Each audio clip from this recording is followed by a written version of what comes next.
Well, if you have to preach a sermon, if you ever find yourself in that position, just about the easiest topic you can cover is this concept of do unto others, which is our topic today. Do unto others. A biblical principle taught by Jesus, and it has made its way into so many avenues of life. If we took a walk right now through our early learning center, we would see rules in the classrooms about being nice to each other because we want people to be nice back to us. All the way through school, all the way even into medical school, where Ken Sansom and those of you who have been to medical school were taught to first do no harm. Another way of doing unto others. I believe that ties directly back to Jesus' command to love one another. But before we go any farther, let me say good morning, Albany. And a warm hello to everyone else tuning in online. Hello, all of you out there on the other side of the camera. Sharon and Carl, I know you're out there, and I'm thinking about both of you today. As we continue our worship series, which is called Where You Are, Far Horizons, I want to pick up where Pastor Alyssa left off last week. She challenged us, if you remember, to examine our daily habits and how they shape our spiritual lives. Today, we're diving back into Jesus' command to do unto others, found in Luke chapter 6, and exploring how we can transform our everyday practices into acts of radical, revolutionary love, just like we saw in the video a minute ago. First, let's hear one more time just some of Jesus' words that Kristen read to us. She said, "But I say to you who hear, love your enemies." What? Do good to those who hate you. Wait, why? Bless those who curse you. And pray for those who abuse you. That's tough. Oh, that's tough. If someone strikes you on the cheek, Jesus went on, offer the other also. So was Jesus saying, be a doormat? No, I don't think so. But you could certainly infer that. We're not going to. It's not hard to feel a little bit incredulous when we hear those bits of advice, those admonitions from Jesus. In our culture, we are often taught to protect ourselves first and even retaliate when we're wronged. And I will tell you about my grandpa, who was very unchurched, and which is fine, lovely man, but as he grew up hearing that do unto others, he thought it meant do unto others before they do it unto you first. And so we corrected that later on in life. But yes, that's our culture. Our culture teaches us to be there first, get in there first, make sure you're ahead, make sure you're first, and that's exactly what Jesus is saying not to do. That our culture has it all wrong. Jesus flips that expectation on its head. He challenges us not only to withhold revenge, but to actively love and bless those who treat us badly. Imagine the shockwave that would send through any hardened heart. So last week, Pastor Alyssa urged us to look at the familiar habits that structure our lives and our worship, those elements that can become sometimes empty rituals if we're not careful. Today, Jesus is inviting us to reimagine our worship and our lives so that these very habits become a canvas for a love so radical that it defies the natural instincts of self-protection and retribution. Jesus isn't suggesting a few extra pleasantries here and there.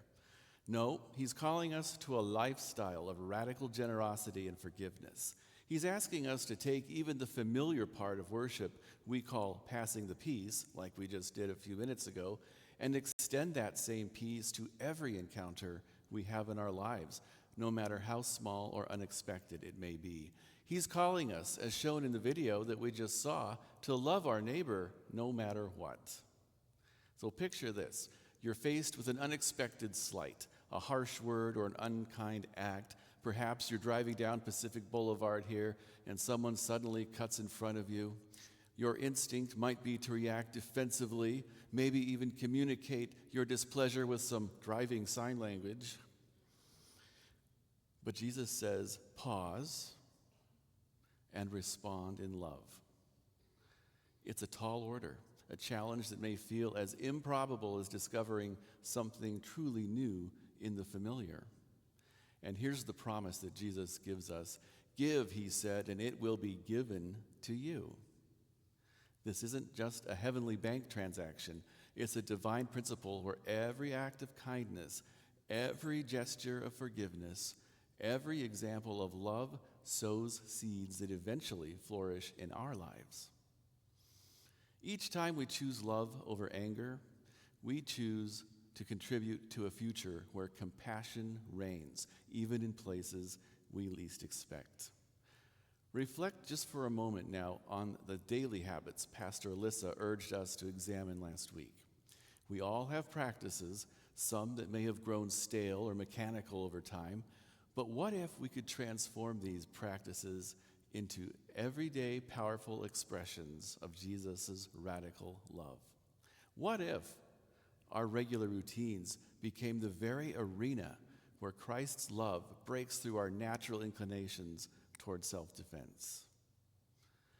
In the last couple of weeks, I've been thinking about how we can work simple acts into our daily customs and habits.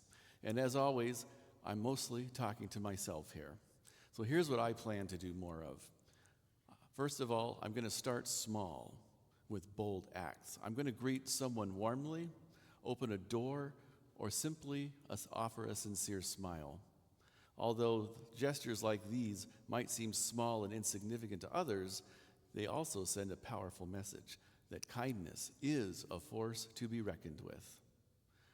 The next thing, I'm going to embrace forgiveness as a habit. As a habit. Think about a time when holding on to a grudge at some point in your life weighed you down. I'm going to remind myself that forgiveness isn't about forgetting necessarily, but it is about freeing myself from the burden of bitterness. Choosing to forgive is another radical act of courage that transforms both the giver and the receiver. Number 3, I'm going to try to be generous beyond measure. In a world like ours that often tells us to hoard our resources and emotions alike, imagine the impact of a generous spirit if we all embodied that. And I'm not just talking about money. Whether you're giving time, support, or simply being present for someone in their time of need, every act of generosity will build a more compassionate community. And finally, here's the hard one. I'm going to pray for the unlikely. When I pray for someone who has wronged me, it might seem counterintuitive, almost like trying to solve a puzzle with missing pieces. Yet in that act of prayer, I am going to try to align myself with God's transformative love, inviting change not only in others, but also within my own heart. That's the kind of radical transformation I believe Jesus is calling all of us to in this Sermon on the Plain, where he taught, "Do unto others." A shift from reactivity to reflection, and from hostility to healing. Now, let's lean just a little bit further into the context of Jesus' own teaching. His famous Sermon on the Plain compared to the more widely known Sermon on the Mount in Matthew. Notice that Jesus delivered his sermon in Luke on a low, open plain, not from a high, inaccessible mountain. Maybe you're like me asking, what might this symbolize? Well, when I think of mountains, I often associate them with grandeur, distance, and sometimes even a sense of superiority or separation.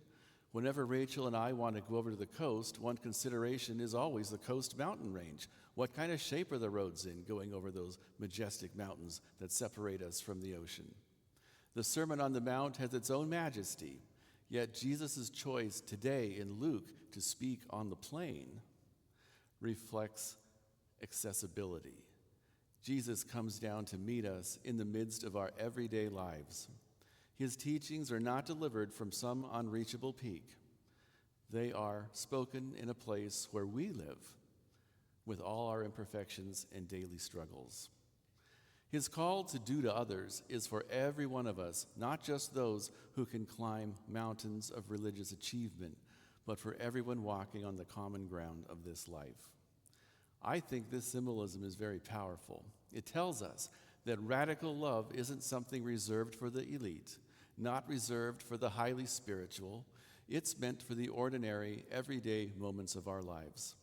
It reaffirms that Christ is with us in the middle of our routines, and that his challenge to love radically is as relevant on the low plane as it is on any lofty summit. Think about John Wesley now, the father of our Methodist movement, who modeled these very principles in his own life. Unlike the prevailing Church of England culture, which often suggested that only those with social status, money, and fine clothes were worthy of worship, John Wesley was determined to bring the gospel to everyone. He famously rode roughly 250 miles on horseback across England, meeting people wherever they were, be it in the gritty dockyards, on busy street corners, or in neighborhoods that the establishment often overlooked. His ministry was not about clinging to a lofty, exclusive tradition. It was about bringing Jesus' radical love to the low places where people lived and struggled. John Wesley's approach was a living testament to the idea that the message of Christ isn't meant to be confined to lofty mountaintops or grand cathedrals. It's meant for the common, everyday places of our lives, just as Jesus chose to deliver his sermon on a low, accessible plain. John Wesley chose to ride out into the streets and docks, reaching out with compassion to those who are often forgotten. His commitment to meeting people exactly where they were echoes the call we hear today to do to others. John Wesley believed that every encounter, no matter how ordinary, was an opportunity to extend grace, forgiveness, and hope. His life challenges us to break down barriers, to leave behind the confines of exclusivity, and to embrace a ministry that is as inclusive and transformative as the very love of Jesus Christ. Now, just to be clear, this congregation right here in Albany is very good at meeting people where they are. We meet people at the laundromats when they need a little extra money to get their laundry done. We make sandwiches that are taken over to Helping Hands, a local homeless shelter. We support Jackson Street Youth Services, Alcoholics Anonymous, Cub Scouts, and God's Heart, a ministry that uses our kitchen to make meals that are delivered to homeless folks down at Monteith Park. And these are just a few of the many ways this congregation follows the example of both Jesus Christ and John Wesley. But last week, Pastor Alyssa encouraged us to examine the familiar rhythms of our individual lives and consider whether they also draw us closer to God. Today, as we hear Jesus' powerful call to do to others, we see that our daily habits aren't just mundane routines. They're opportunities for transformation. When we integrate radical love, forgiveness, and generosity into our daily practices, we turn the ordinary into the extraordinary. Our everyday actions become declarations of our faith, testaments to a love that transcends natural instincts and reshapes our communities. Imagine the impact if every routine act, every greeting, every moment of forgiveness was infused with the passion of Jesus' words. We'd be building a community that reflects God's kingdom, not in grand gestures alone, but in the steady, resilient habits of compassionate living. Our series, Where You Are, Far Horizons, reminds us that while our present circumstances may be familiar and even comfortable, there is an endless horizon of possibility when we choose to live out God's commands with passion and purpose. Every act of kindness is like a small seed planted toward that horizon, each one contributing to a future filled with hope, healing, and transformational love. Picture our community here in Albany, or if you're watching online, wherever you happen to live, a place where every interaction is an opportunity to live out this radical command, where love, forgiveness, and generosity become the very fabric of our daily lives. That vision isn't just a dream, it's a call to action, a challenge to transform the familiar into something magnificent. This is not a call for the faint of heart. It's a challenge for those of us willing to shake up the status quo, to be bold, brave, and radically kind. Later on, as you leave here today, ask yourself, how will I do to others this week? How can I transform my habitual practices into powerful expressions of God's love? Remember that every act of kindness, every moment of forgiveness, and every generous gesture is that seed planted toward the far horizons of God's kingdom. These seeds may be small, but together they have the power to spark a wildfire of hope and transformation. Next Sunday is the final Sunday of this series. It's also Transfiguration Sunday. Transfiguration is about astonishment. It's about amazement. It's about awe. How do we find astonishment, amazement, and awe in the framework of our customary worship? Come back next week, and Pastor Alyssa will tell you. And then the following Sunday, March 9th, mark your calendar, I'll be back up here with you as we begin the season of Lent together. So to all of us gathered here as we go forth this week, join me in being bold, being radical, and let's let every act of kindness point us toward the far horizons of God's kingdom. And remember that the lessons of last week and today are not isolated, but part of a journey. Let's carry these themes together into our lives, keeping our focus on Jesus Christ, who calls us to transform the familiar into a reflection of his love. I look forward to sharing the final Sunday of this worship series with you next week. Amen.